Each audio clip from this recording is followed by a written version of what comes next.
शिव शिव शिव ओम नमः शिवाय श्री शिवाय नमस्तुभ्यं हर हर महादेव। नमस्कार मैत्रिणींनो, स्वागत आहे तुमचे सर्वांचे आपल्या आध्यात्मिक शिवपुराण या चॅनलवरती। आपल्या महाराष्ट्रामध्ये प्रत्येक मराठी महिन्याचा शेवटचा दिवस अमावस्या म्हणून पाळला जातो आणि त्यानंतर दुसऱ्या दिवशी नवीन मराठी महिन्याची सुरुवात होत असते। अमावस्येची जी रात्र असते ती काळोखी रात्र असते। त्या दिवशी आपल्याला फक्त चांदण्या दिसतात, चंद्रदर्शन होत नाही। तर मग काळोखी रात्र असली की त्या दिवशी वातावरणामध्ये नकारात्मक शक्तीचा प्रभाव जरा जास्त आढळून येतो किंवा मग तमोगुण जे आहेत ते वाढलेले असतात। त्यामुळे बऱ्याच जणांना अमावस्या असेल किंवा मग पौर्णिमेला सुद्धा बऱ्याच जणांना काही प्रकारचे त्रास होतात आणि मग आपण अमावस्येला किंवा पौर्णिमेला माता लक्ष्मीची, भगवान शिवाची पूजा करत असतो किंवा मग बरेच जण या दिवशी पितरांसाठी जे काही कार्य करत असतात तर ते करतात। कोणाला नजर लागलेली असेल म्हणजे वाईट दृष्टी लागलेली असेल तर ती काढण्याचे काम करतात। त्याचबरोबर नारळ वाढवणे किंवा मग नारळाचा उतारा करणे या गोष्टी सुद्धा याच दिवशी केल्या जातात। तसे जसे की गाव बदललं की मग आपण म्हणतो ना 15 किलोमीटरला भाषा बदलते किंवा मग सणावारांच्या ज्या काही पद्धती असतात त्या सुद्धा बदलल्या जातात। तर मग बऱ्याच जणांचे प्रश्न असे येतात की काही जण म्हणतात नारळाचा उतारा असा नाही असा करायचा, कोणी कोणी म्हणतं नारळ ते फोडतो आपण अमावस्येला तर ते खायचं, तर कोणी म्हणतं खायचं नाही। तर योग्य पद्धत काय आहे मी तुम्हाला या व्हिडिओमध्ये अमावस्येला नारळ फोडायचा किंवा नारळ वाढवायचा तसेच नारळाचा उतारा करण्याच्या ज्या काही वेगवेगळ्या पद्धती आहेत त्याची माहिती देणार आहे। व्हिडिओ संपूर्ण पहा। चला तर मग व्हिडिओला सुरुवात करते। आपल्या घरातील एखाद्या व्यक्तीला नजर लागलेली असेल, वाईट दृष्टी लागलेली असेल तर त्याच्यासाठी सुद्धा अमावस्येच्या दिवशीच्या नजर काढण्याची त्यामध्ये सुद्धा नारळाचा एक उपाय केला जातो। म्हणजे तो नारळ जो आहे तो त्या व्यक्तीवरून 3 वेळा, 7 वेळा किंवा विषम संख्येमध्ये कितीही वेळा उतरवायचा आणि त्यानंतर त्या व्यक्तीला दृष्ट लागू नये म्हणून मनातल्या मनात प्रार्थना करायची आणि तो नारळ नंतर बाहेर जाऊन फेकून यायचं। तर अशा विविध पद्धती आहेत। मग त्यात प्रश्न काय येतात की आपण या देवतेच्या नावाने किंवा त्या निगेटिव्हिटी शक्तींना बाहेर काढण्यासाठी म्हणून जो नारळ वाढवतो तर तो नक्की वाढवावा की फोडून द्यावा किंवा वाढवला तर मग त्यातला प्रसाद खावावा का, पाणी प्यावं का, किंवा तो जो नारळाचा प्रसाद असतो तो आपण घरामध्ये काही पदार्थ बनवण्यासाठी म्हणून वापरू शकतो का, किंवा मग काही जण असेही विचारतात की कर्पूर होम करणे योग्य की नारळाचा असा उतारा करणे योग्य। काही जण असे विचारतात की आम्ही दर पौर्णिमेला किंवा अमावस्येला आमच्या देवघरामध्ये जो मंगल कलशावर नारळ ठेवलेला असतो कोणी देवाच्या नावाने तर तो नारळ आपण या उपायासाठी वापरू शकतो का, किंवा तो नारळ आपण या दिवशी वाढवला तर चालतो का, तर अजिबात नाही। कुलदेवतेच्या नावाने तुम्ही जो काही मंगल कलश स्थापन केलेला असतो तो कुलदेवतेचं प्रत्यक्ष रूप सूक्ष्म स्वरूपात असतं। भले तुम्ही अमावस्येला तो नारळ बदला, पौर्णिमेला बदला चालेल, पण एकतर तो नारळ तुम्ही जमिनीत लावू शकता किंवा मग एखादा मंगल कलशावरून तुम्ही तो नारळ काढला की ते एक सामान्य नारळ म्हणून किंवा कुलदेवतेचा आशीर्वाद म्हणून तुम्ही स्वीकारायचा आहे। आणि ते नारळ जर व्यवस्थित असेल, त्याला कोंब वगैरे फुटला नसेल तर तुम्ही ते नारळ वाढवायचा आहे, म्हणजेच काय फोडायचं आहे आणि त्यातला प्रसाद तुम्ही घरातल्या सर्व सदस्यांनी खायचा आहे। बाहेरच्या कोणत्याही व्यक्तीला द्यायचा नाही किंवा मग तुम्हाला तो एवढा प्रसाद खाणं शक्य नसेल तर त्या नारळाचा वापर तुम्ही काहीतरी गोड पदार्थामध्ये करा, त्याचा काहीही नैवेद्य बनवून पुन्हा एकदा कुलदेवतेला दाखवा आणि मग बाकी तुम्ही प्रसाद रूपी ते नारळ त्या पदार्थाच्या रूपाने ग्रहण करू शकता। म्हणजे अशा पद्धतीने ते नारळाचा वापर करता येतो। काही जणांचं म्हणणं असं येतं की कुलदेवतेचं रूप म्हणून आपण ते नारळ कलशावर ठेवतो तर मग ते खाणं योग्य नाही। मग आम्ही काय करतो, पाण्यामध्ये सोडून देतो। पण मग आपण मनुष्य प्राणी आहेत, काही ठिकाणी अशा चुका करतो की मग मंगल कलशावरचे नारळ विसर्जित करायचा आहे ना पाण्यामध्ये, तर मग आपण बाकी निर्माल्य सुद्धा घेऊन जाऊ किंवा मग कलश यामध्ये ज्या काही वस्तू टाकलेल्या असतात आपण त्या सुद्धा नदीमध्ये पाण्याच्या ठिकाणी प्रवाहित करून देऊ। मग कुठेतरी प्रदूषण करण्यासाठी आपणच कारणीभूत ठरतो। तर त्यापेक्षा हा एक उपाय चांगला आहे की तुम्ही ते प्रसाद रूपी ग्रहण करू शकता किंवा मग तुम्ही भले शहरात राहा, खेड्यामध्ये राहा, पण तुमच्या घराच्या आसपास कुठे जागा असेल की जिथे तुम्ही झाडं वगैरे लावू शकता, मग तुम्हाला खाणं किंवा ते नारळ फोडणे म्हणजे वाढवणे योग्य वाटत नसेल तर ते नारळ तुम्ही जमिनीमध्ये एखाद्या झाडाच्या स्वरूपात लावून देऊ शकता, जेणेकरून कुलदेवी प्रत्यक्ष एका वृक्षाच्या म्हणजेच नारळाच्या झाडाच्या स्वरूपात तुमच्या बरोबर आहे असं तुम्हाला वाटेल। म्हणजे तुमच्याकडून तुमची जी काही धार्मिक श्रद्धा आहे ती ही जपली जाईल आणि नारळ जे आहे ते फोडले नाही। किंवा मग कुणाकुणाला असं वाटतं की ते नारळ आपण फोडतो म्हणजे एक प्रकारे शिरछेद करतो, तर असं नाही। खरं तर आपण प्रसाद रूपी खाणं हेही तितकंच योग्य आहे, पण ज्यांना अगदीच ते पटत नाही तर त्यांच्यासाठी हा एक पर्याय आहे की तुम्हाला जर काही झाड म्हणून लावण्यासाठी जागा वगैरे नसेल तर तुम्ही ते नक्कीच लावू शकता. तुमच्या एका महत्वाच्या प्रश्नाचे उत्तर देते. काही जणांनी गैरसमज असा करून घेतला आहे, नारळ वाढवणे म्हणजे नारळ जमिनीत लावणं, त्याचं झाड तयार करणे की काय? तर नाही. आपल्या हिंदू धर्मामध्ये जे काही पूजा अर्चाचे नियम आहेत त्याच्यामध्ये नारळ फोडणे असं न म्हणता नारळ वाढवणे असा शब्द आहे. त्यामुळे तो कसा वापरावा लागतो? जे आपण नारळ जमिनीमध्ये लावायचा म्हणतो ना, तर त्याला आपण नारळ लावून किंवा जमिनीमध्ये रुजवणे हा शब्द त्याच्यासाठी वापरणे योग्य राहील. तर तुमच्या लक्षात आलं असेल, नारळ वाढवणे म्हणजे नारळ फोडणे दोन्ही गोष्टी एकच आहेत. तुम्हाला जर अमावस्येच्या दिवशी नारळ वास्तुदेवताच्या नावाने वाढवायचा असेल तर तो कसा वाढवायचा? तर तुमच्या घराला जेवढ्या भिंती असतील तेवढ्या ही भिंतींना तो नारळ स्पर्श करून घ्यायचा. अमावस्येच्या दिवशी संध्याकाळी सूर्यास्त झाल्यावर ही गोष्ट करायची आणि त्यानंतर तुमच्या घराच्या मुख्य दरवाजाच्या बाहेर जायचं. उंबरठ्यावर तो नारळ फोडायचा. त्याचा थोडासा प्रसाद म्हणजे आपण 5 तुकडे करतो ना छोटे छोटे, तर उंबरठ्याच्या बाहेर किंवा घराच्या बाहेर दोन्ही साईडला ठेवायचे आणि उरलेला जो काही नारळ आहे तो खायचा नाही. कारण वास्तुदेवतेला अन्नाची चव कळत नाही असं म्हटलं जातं. अन्नाचा जो काही वास असतो तो कळतो. त्यामुळे फक्त आपण तो नारळ आपल्या उंबरठ्यावर फोडायचा आहे. ते पाणी जणू काही तुमच्या वास्तूला अर्पण होतं असा त्याचा अर्थ होतो. आणि ते नारळ तुम्ही एखाद्या निर्जळ स्थळी कचऱ्यामध्ये किंवा बाहेर जिथे 4 रस्ते मिळतात तिथेही फेकून दिला तरी सुद्धा चालेल. आता आपल्यापैकी बरेचसे जण काही स्वतःच्या घरात राहत नाहीत, भाड्याने राहतात. तर मग त्यांचा लगेच प्रश्न येईल, आम्ही भाड्याने राहतो मग आम्ही करू शकतो का? नक्कीच तुम्ही करू शकतात. किंवा मग बऱ्याचशा घराचे मालक पहिल्यांदाच आपल्याला सांगत असतात, जेव्हा आपण त्यांच्या घरामध्ये नवीन राहायला म्हणून येतो की दर अमावस्येला आमच्या जवळ एक नारळ द्या, तर ते सुद्धा याच कारणासाठी करतात की अमावस्येला त्यांना त्या वस्तूच्या नावाने तो नारळ वाढवायचा असतो. जर ते मागत नसतील किंवा अगदीच मोठी मोठी शहरं असतील तर थोडे आता जीवनशैली सुद्धा बदललेली आहे. लोक जसजशी सुशिक्षित झाली तसं या गोष्टी पाळायला नाही म्हणतात. मग तुमच्याकडे कोणी असं मागत नसेल की एक नारळ तुम्ही आमच्याकडे देत जा, तर तुम्ही त्या घरात राहता म्हणजे तुमची आप त्या घरामध्ये त्या वास्तूमध्ये तयार झालेली असते. तर तुम्ही स्वतः हा उपाय केला, जरी स्वतःचं घर नसलं म्हणून काय झालं, पण भाड्याच्या घरात तुम्ही दर अमावस्येला हा उपाय करू शकतात. यामध्ये आपण कोणत्याही प्रकारची अंधश्रद्धा रुजवत नाही. आपल्याच घराच्या सुखशांतीसाठी केला जाणारा हा अतिशय जुन्या काळापासून चालत आलेला आणि सात्विक उपाय आहे.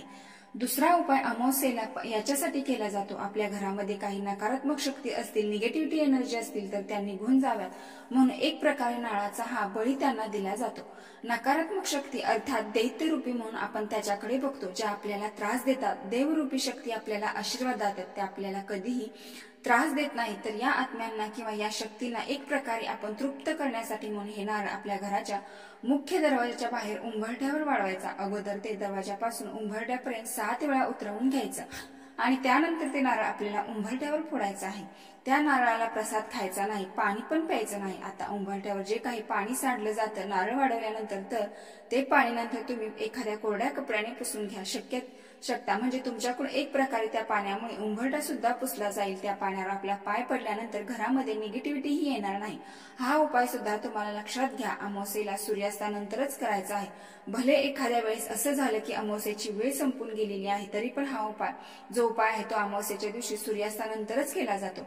जेव्हा जेव्हा तुम्ही वास्तुपुरुषाच्या नावाने किंवा अशा नकारात्मक शक्ती नावाने तो नारळ वाढवता, तर त्यावेळेस कधी सोमवार आला तर तो नारळ न वाढवता तुम्हाला काय करायचं आहे, फक्त उतरवून घ्यायचा आहे. आणि वास्तुपुरुषाच्या नावाने आपण काय करतो, सर्वप्रथम घरात तो सर्व भिंतींना स्पर्श करून घेतो आणि नंतर बाहेर येऊन वाढवतो. पण सोमवारी अमावस्या आल्यावर या दोन्ही गोष्टीसाठी तो नारळ वाढवायचा नाही, फक्त तो उतरवून घ्यायचा आणि एखाद्या निर्जळ स्थळी किंवा कचऱ्यामध्ये फेकून द्यायचा. या गोष्टी मात्र लक्षात ठेवाव्यात. आता दुसऱ्या उपायामध्ये आपण हे समजले नसेल, दरवाजापासून उंबरठ्यापर्यंत 7 वेळा उतरवायचा. म्हणजे जिथून तुमचा मुख्य दरवाजा सुरू होतो, वरून त्याची चौकट जिथून सुरू होते तिथून खाली उंबरठ्यापर्यंत 7 वेळा उतरवून तुम्हाला पुढच्या गोष्टी करायच्या आहेत. आणि जेव्हा तुम्ही वास्तुपुरुषाच्या नावाने अमावस्येला हा नारळ वाढवला तर तेव्हा काय करायचं, ओम वास्तुपुरुषाय नमः असे मंत्र तुम्ही म्हणा किंवा त्याचे एक प्रकारे तुम्ही स्मरण करा आणि मग ते नारळ वाढवा. आणि जेव्हा तुम्ही असा नकारात्मक शक्तीच्या नावाने तो नारळ वाढवतात, तेव्हा कोणत्याही प्रकारची प्रार्थना किंवा मंत्र न म्हणता तुम्ही फक्त एवढीच इच्छा बोलून दाखवायची आहे की माझ्या घरातल्या ज्या काही नकारात्मक शक्ती आहेत किंवा ज्या काही निगेटिव्हिटी एनर्जी आहेत त्याच्यामुळे मात्र मला त्रास होतो तर निघून जाव्यात म्हणून हा उपाय करत आहे. यानंतर नारळाचा तिसरा उपाय पण दृष्ट काढण्यासाठी म्हणून सुद्धा करू शकतो, कारण अमावस्या आणि पौर्णिमेला या ज्या तिथी असतात तर त्या दृष्ट काढण्यासाठी अतिशय चांगल्या तिथी मानल्या जातात. आपल्या घरातील लहान मुलांना बऱ्याच वेळा दृष्ट लागते तर ते चिडचिड करतात किंवा जेवण वगैरे करत नाहीत. थोडंफार मोठे असतील, शाळेत जात असतील तर अभ्यासामध्ये त्यांचे लक्ष लागत नाही, तर वाईट नजर कुणाची लागली तरी सुद्धा या गोष्टी होऊ शकतात. किंवा लहान मुलं काय घरातील ज्येष्ठ व्यक्ती असतील किंवा कोणत्याही वयाच्या व्यक्ती असतील त्यांना सुद्धा बऱ्याच वेळा नजर लागते. त्या जर व्यवस्थितपणे काम करत असतील, त्यांना त्यांच्या कामामध्ये यश मिळत असेल किंवा तेच घरातील संपूर्ण कर्ते धरते असतील तरी सुद्धा त्यांना या गोष्टीचा परिणाम होऊ शकतो. मग त्यांच्यात काय लक्षणे दिसतात, जसं की त्याचं अर्ध डोकं दुखतं किंवा डोळ्याखाली लाल होते. लहान मुलांच्या सुद्धा दृष्ट लागली तर डोळ्याखाली लाल होतं किंवा मग भूक न लागणे, जेवणावरची इच्छा उडणं, आपण जे काही काम करतो त्यामध्ये सुद्धा मन न लागणं, तर मग अशा सगळ्या वस्तू नको नको वाटतात. तेव्हा एकटं राहावं की काय, सतत झोपावं काय असं त्यांना वाटायला लागतं. तुम्ही अमावस्येला त्यांच्यावरून सुद्धा नारळाचा उतार करू शकता. तर मग हा उतारा कसा करायचा, एक नारळ घ्यायचा, ते पाण्याने धुवून घ्यायचा, त्याच्यानंतर त्याच्यावर कुंकवानी किंवा आपण जो हनुमानांना वाहतो ना तो सेंदूर असतो बघा, तर त्याने त्रिशूल काढायचा. त्रिशूळाची तिन्ही डोकं नारळाची शेंडी ज्या बाजूला असते त्या बाजूला आली पाहिजे, अशा पद्धतीने तो त्रिशूळ काढायचा आणि त्या व्यक्तीला पाटावर किंवा एखाद्या चटईवर वगैरे बसवायचं. आणि जी व्यक्ती दृष्ट काढणार आहे तर मनातल्या मनात तिने हे नक्कीच म्हणायचं की या व्यक्तीवरची जी काही इडापिडा असेल तर ती जळून जावी किंवा नष्ट व्हावी, त्या व्यक्तीला उपायाचा नक्कीच गुण यावा. म्हणजेच आपण दृष्ट काढताना बऱ्याच वाक्यांचा वापर करतो, जसं की इडापिडा टळो किंवा मग बऱ्याचशा ओळी आहेत की ज्या गावाकडे किंवा तुमच्यापैकी बऱ्याच महिलांना पुरुषांना माहीत सुद्धा असतील, तर तुम्ही तुमच्या पद्धतीने त्या व्यक्तीची दृष्ट निघून जावे म्हणून तुम्हाला जशा पद्धतीने ते म्हणता येईल तसं तुम्ही म्हणू शकता. आणि नंतर तो नारळ तुम्हाला न फोडता एखाद्या निर्जळ स्थळी टाकून द्यायचा आहे. निर्जळ स्थळी या शब्दाचा व्यवस्थित अर्थ मी तुम्हाला सांगते, जिथे नारळ कुणीही ओलांडणार नाही. जर तो नारळ कुणी ओलांडला तर मग ज्या व्यक्तीची तुम्ही दृष्ट काढली त्याला जो काही त्रास होत होता तो त्या व्यक्तीला होऊ शकतो. आणि असा आपल्याला करायचं नाहीये. म्हणजे आपण आपल्या चांगल्या कामासाठी ही गोष्ट केली, पण मग जी काही नकारात्मक ऊर्जा त्या नारळामध्ये गेलेली आहे त्या व्यक्तीची दृष्ट काढताना तिचा त्रास उगीच, म्हणजे ज्या व्यक्तीचा काही दोष नाहीये त्याला व्हायला नको. म्हणून जिथे कोणीही जात नाही असं काट्याकुट्याचं ठिकाण असतं किंवा मग एखादं अडचणीचं ठिकाण असतं, त्या ठिकाणी तुम्ही तो नारळ टाकून द्या. आणि एवढंच तुम्हाला जमत नसेल तर मग शेत वगैरे आसपास असेल तर तिथे जमिनीत पुरून द्या किंवा मग सरळ तुमच्या कचऱ्यामध्ये तुम्ही टाकून द्या, जेणेकरून जेव्हा तुम्ही तो कचरा कुठे टाकून देता किंवा जाता तर त्याच्यामध्ये तो नारळ सुद्धा निघून जाईल आणि आपल्यामुळे कोणाला तो नारळ बाधणार पण नाही. ही एक काळजी आपण घ्यायची आहे. आपल्याला कुणालाही त्रास द्यायचा नाही या गोष्टीमुळे. आणि समजा तुम्हाला मी दुसरा उपाय सांगितला घरातल्या नकारात्मक ऊर्जेसाठी आणि दृष्ट काढण्यासाठी, या दोन्ही गोष्टीसाठी तुम्ही एक नारळ जरी वापरला तरीही चालेल. मग तो तुम्ही न फोडता डायरेक्ट कचऱ्यात टाकून दिला तरी चालेल. बघा, तुम्हाला प्रत्येक गोष्टीसाठी तुम्हाला वेगवेगळा नारळ आणावा लागणार नाही. फक्त जेव्हा तुम्ही वास्तुपुरुषाच्या नावाने तो नारळ फोडताना तर त्यासाठी तुम्हाला दुसरा नारळ लागणार आहे. आता कर्पूर होम कसा करायचा, तर कर्पूर होमासाठी तुम्हाला एक पाणी असलेला नारळ घ्यायचा आहे आणि अमावस्येच्या दिवशी तुम्ही दिवसभरात किंवा संध्याकाळी सूर्य मावळण्याच्या वेळेला तो नारळ पाण्याला ओला करून घ्यायचा आहे. त्याच्यावर तुम्हाला कापराच्या 2 वड्या लावायच्या आहेत आणि तो नारळ तुमच्या हातामध्ये धरून, म्हणजे कापूर वडा ठेवल्या त्या प्रज्वलित केल्या की तो नारळ तुमच्या हातामध्ये घ्यायचा. कापूर वड्या शेंडीच्या बाजूला ठेवायच्या, म्हणजे तुमच्यापासून थोड्याशा त्या लांब पण होतील प्रज्वलित केल्यानंतर. आणि तो नारळ आहे तो तुम्ही तुमच्या देवघराच्या समोर बसून देवांनाही वळवू शकता किंवा मग एखाद्या व्यक्तीला दृष्ट काढायची म्हणून तिच्यावरूनही 7 वेळा उतरवू शकता किंवा मग तो कर्पूर होम घेऊन तुम्ही तो नारळ तुमच्या संपूर्ण घरामध्ये सुद्धा घेऊन फिरवू शकता. तुम्हाला माहित आहे कापराचा उपाय की नकारात्मक शक्ती ज्या आहेत त्या नष्ट करायच्या काम कापूर करतो. आणि आपल्या धार्मिक गोष्टीमध्ये बऱ्याच वेळा कापूर आरती याचा गोष्टीसाठी लावली जाते. आणि जोपर्यंत त्या कापराच्या वड्या विजत नाही तोपर्यंत तुम्ही तो होम तुमच्या घरभर फिरवू शकता. आणि त्यानंतर काय करायचं, म्हणजे आता नारळाच्या ज्यावरच्या शेंडी असतात ना तर त्या थोड्याफार त्या कापराच्या ज्वालनेमुळे जळतात. तुमचे ते काम झाले की तो नारळ तुम्ही एखाद्या पिशवीत घालून ठेवून द्या.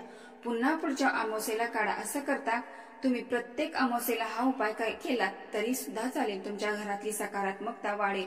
पण जेव्हा नारळातलं पाणी आटेल तेव्हा ते नारळ तुम्ही फोडून बाहेर टाकून देऊ शकता. त्यातला प्रसाद सुद्धा खायचा नाही, पण प्रत्येक वेळी मग तुम्हाला नवीन नारळ आणायची गरज नाही। जोपर्यंत त्या नारळातला पाणी आटत नाही तोपर्यंत तुम्ही दर अमावस्येला त्याच नारळावर कर्पूर होम म्हणजे कापराचा होम करत राहायचा आहे। हा उपाय सुद्धा घरातील नकारात्मकता घालवण्यासाठी केला जातो। तर तुम्हाला शक्य होणार नसेल तर तुम्ही घरात या पद्धतीचा कर्पूर होम सुद्धा करू शकता। तर मैत्रिणी, यातले सांगितलेले तुम्ही कुठलाही एक उपाय नक्की अमावस्ये दिवशी करा।